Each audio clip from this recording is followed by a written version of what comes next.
I just want to say, all the folks out there, audience, keep in mind this, right? Anytime you're talking to somebody who's smarter than you want to be asking more questions than you are making statements. So as historians, and I mean, most of the books on this end of my shelf are what I refer to as commentaries. Sorry, I got to theologians and historians. Wouldn't God be smart enough to know I'm not just going to write to this demographic of this civilization now, knowing I'm a God who created the whole world and people are still going to be studying this thousands of years later? That's what I was going to say, but I didn't want to come off. Yes. So I'm sorry. No. So by the way, here's how I would I'm the answer that, worst Mark. interrupter ever, and it's more of my ADD type thing of like I get a thought and I got to get it out, or else I freaking forget it. So I'm sorry about interrupting. Thanks for throwing me under the bus for that. Yeah. So we pause it real quick here.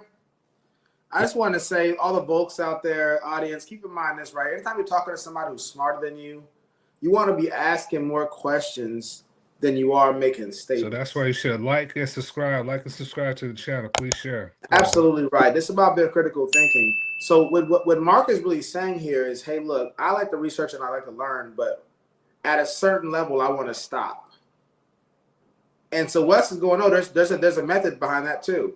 So we want to get into the context of what parts of the Bible, and he says later on in the video, the Bible was written for us, but not to us.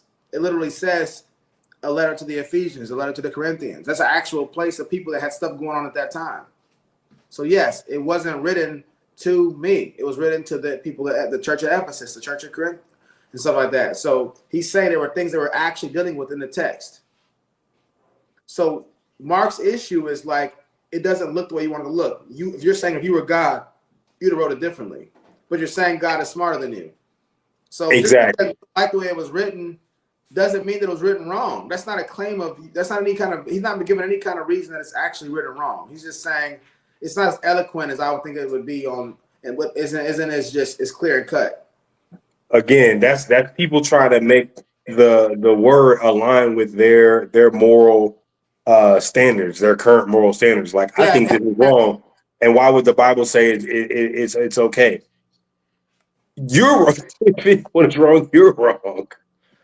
Yeah, I think this is related. Dalai Lama T says, I love the intellectual aspect to Huff, but there are some things that can't be proved, even though they are true. Yeah, I want to address that point right there, because there's definitely some truth to that, Dolly, but this goes into the verisimilitude thing again. In philosophy, there's aspects where we can't get to the truth. Not everything's math. Not everything's logic. Not everything's science with physics, the physical world, right? Not everything's provable beyond a shadow of a doubt. Yeah, some things are provable beyond a reasonable doubt.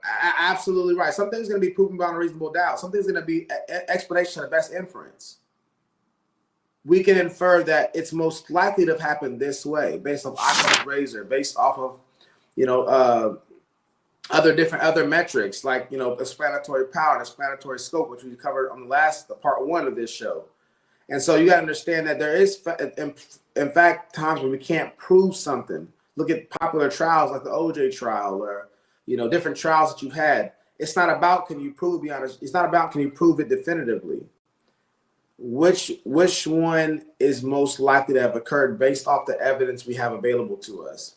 And that's where Wes is doing an excellent job. So I agree with you, Dolly, on the fact that some things, you can't be proven, and I'm assuming you mean like more definitively.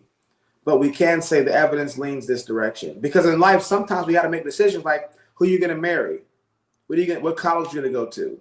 You're never going to know until you're experiencing it, and even that's limited, which one you should have chose. You're picking a certain job. At some point in time, you got to go faith as substance of things hoped for, and the evidence of what's unseen. The evidence, I can't see the end result. I can't see what's going to happen at the end of all this. So I got to make a decision in the here and now, in the present, based off what I know. I know this, I know that, I know this, I know that. So it seems that more than likely, this answer right here is going to be the best course to go. And last thing I'll say about this is so important, because people tend to put things in a black and white box of either you know it or you don't. We don't realize that there are tools available to us in epistemology, in philosophy, in logic, in reason that can get us closer to what the truth would be, so we can make more educated decisions, even if we'll never actually know for sure in that moment. And if you don't explore those things, there's many decisions you're going to make in life that you're not going to have the best information, the best evidence for it, because you're not looking for, you're not asking the right questions, because you're going, well, I'll never know, so it's going to be a toss-up. The Vulcan's amazing, man. We're having so much fun. I'm here to stand on my soapbox and proclaim that to the world. On this show. This is the hottest show on the planet right now. What's the debate? Ain't no debate.